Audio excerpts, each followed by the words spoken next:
శంషాబాద్ మండలం పరిధిలోని కాచారం గ్రామంలో నిర్వహించిన ప్రజాపాలన కార్యక్రమంలో రంగారెడ్డి జిల్లా కలెక్టర్ నారాయణ రెడ్డి పాల్గొన్నారు. జిల్లా కలెక్టర్ నారాయణ రెడ్డి మాట్లాడుతూ అర్హులైన లబ్ధిదారులకు జాబితాలో పేర్లు లేని వారు దరఖాస్తు చేసుకోవాలని అన్నారు.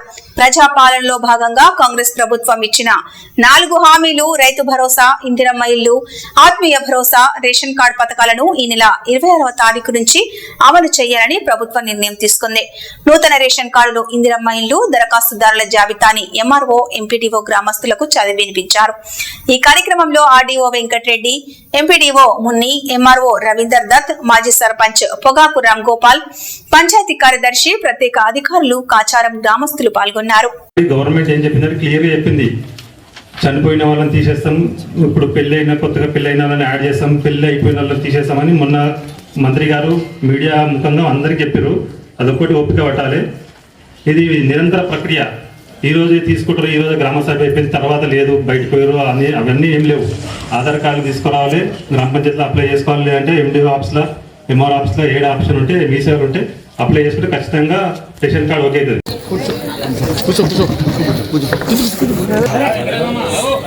ఈరోజు ముఖ్యంగా 4 ముఖ్యమైన స్కీమ్స్ను ఈ 26వ తారీఖు నుంచి ప్రారంభించాలనే ఉద్దేశంతో ప్రభుత్వం ఈ రోజు నుంచి రాష్ట్ర వ్యాప్తంగా, అందులో భాగంగా మన జిల్లాలో కూడా జిల్లా వ్యాప్తంగా ఈరోజు, రేపు, ఎల్లుండి ఈ 3 రోజులు అన్ని గ్రామాలు, గ్రామ సభలు, మున్సిపాలిటీలో వార్డు సభలు కండక్ట్ చేసే విధంగా ప్రభుత్వం ఆదేశాలు ఇవ్వడం జరిగింది. అందుకు అనుగుణంగా ఈరోజు శంషాబాద్ మండలంలోని కాచారం గ్రామంలో ఈ గ్రామ సభను నిర్వహించుకుంటున్నాం. ఈ గ్రామ సభకు నాతో పాటు అక్కడ ఆర్డీఓ గారు, ఎంపీడీఓ గారు, ఎంఆర్ఓ గారు, వేదిక మీద ఉన్న మిగతా అధికారులందరూ, అంటే ముఖ్యంగా కాచారం గ్రామానికి సంబంధించిన మీ అందరికీ, మీడియా మిత్రులందరూ కూడా పేరు పేరు నమస్కారాలు. తప్పకుండా మీ డౌట్లన్నీ నేను క్లారిఫై చేస్తాను అనుకుంటున్నాను. మొదటగా ప్రభుత్వం ప్రజాపాలనలో భాగంగా గత సంవత్సరం మీ అందరి దగ్గర నుంచి ప్రజాపాలనకు సంబంధించిన అప్లికేషన్స్ తీసుకోవడం జరిగింది. ఐ థింక్ లాస్ట్ ఇయర్ జనవరి ఆ ప్రాంతంలోనే మనం తీసుకున్నామని. దాని తర్వాత మళ్ళీ పార్లమెంట్ ఎలక్షన్ రావడం, దాని తర్వాత వాటి మీద వర్క్ చేయడం, ఇదంతా చేసుకుంటూ వస్తూ వీటిని ఇందులో ముఖ్యంగా 4 స్కీమ్స్ ఈ 26వ తారీఖు నుంచి ప్రారంభించుకోవాలి అనే ఉద్దేశంతో మనం గత వారం 15 రోజుల నుంచి వీటిని ఎంక్వైరీ చేసుకోవడం, అందులో కొన్నింటిని పూర్తి చేసుకోవడం కూడా జరిగింది.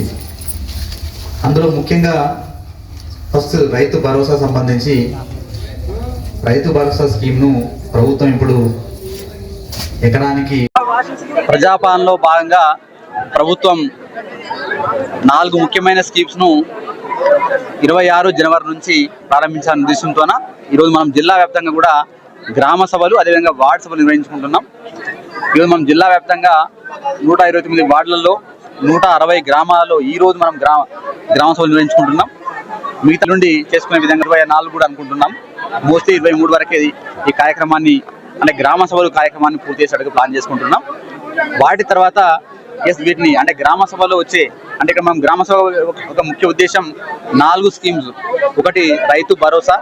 రైతు భరోసాలో భాగంగా మనం ప్రతి ఎకరాకు సంవత్సరానికి 12,000 రూపాయలు ఇచ్చే విధంగా ప్రభుత్వం చర్యలు తీసుకుంటా ఉంది. అందులో భాగంగా ఫిట్ ఫర్ కల్టివేషన్, వ్యవసాయానికి యోగ్యమైన ప్రతి భూమికి కూడా ఈ యొక్క రైతు భరోసా ఇచ్చే విధంగా చర్యలు తీసుకుంటా ఉన్నాం. అందులో ఆ లిస్ట్, అంటే ఎలిజిబుల్ లిస్ట్ మనం గ్రామ సభలో పెడుతున్నాం. ఎవరిదైనా మిస్ అయితే ఆ మిస్ అయిన వాళ్ళు చూసుకొని ఇక మాది ఈ విధంగా ఉంది అని ఒకవేళ వాళ్ళు అప్లికేషన్ రాస్తే దాన్ని కూడా వెరిఫై చేస్తాం. అదేవిధంగా ఎక్కడైనా ఒకవేళ మా వాళ్ళు ఎలిజిబుల్ కాని వాళ్ళని పెట్టినా కూడా దాన్ని కూడా వెరిఫై చేస్తాం. సో ఇది రైతు భరోసా. అదేవిధంగా ఇందిరమ్మ ఆత్మీయ భరోసాలో భాగంగా రైతు కూలీలకు, అంటే భూమి లేని రైతు కూలీలకు సంవత్సరానికి 12,000 రూపాయలు ఇచ్చే విధంగా చర్యలు తీసుకుంటుంది. అందులో మనకు NRGS లో 20 రోజులు పనిచేసిన కుటుంబం దీనికి అర్హత ఉంటుంది. సో వాటి యొక్క లిస్ట్ కూడా పెట్టడం జరుగుతుంది. దాంట్లో కూడా ఎవరికైనా ఒకవేళ డౌట్ ఉంటే ఇక్కడ అప్లికేషన్ ఇవ్వచ్చు. మూడవది ఇందిరమ్మ ఇండ్లకు సంబంధించి మనకు రీసెంట్ గా జరిగిన సమగ్ర సర్వేలో దరఖాస్తు తీసుకొని వాటిని ప్రాపర్ గా వెరిఫై చేస్తాం. అందులో అర్హత ఉండి ఇంటి స్థలం లేని వాళ్ళు, అర్హత ఉండి ఇంటి స్థలం ఉన్న వాళ్ళు, ఈ విధంగా కేటగిరీ 2 లిస్టులు మనం పబ్లిష్ చేసి ఉన్నాం. దాంట్లో వాళ్ళు ఇంకా ఏమైనా మిస్ అయిన వాళ్ళు కానీ, లేదా ఉన్న వాళ్ళు ఏమైనా ఎలిజిబుల్ లేని వాళ్ళు కానీ, లేదా అవుట్ సైడ్ ఉన్న వాళ్ళు అవుట్ సైడ్ లేదని పడ్డది, అవుట్ సైడ్ లేని వాళ్ళు ఉన్నదని పడ్డది కూడా వాటికి సంబంధించిన అబ్జెక్షన్ మనకి ఇస్తే అప్పుడు మనకు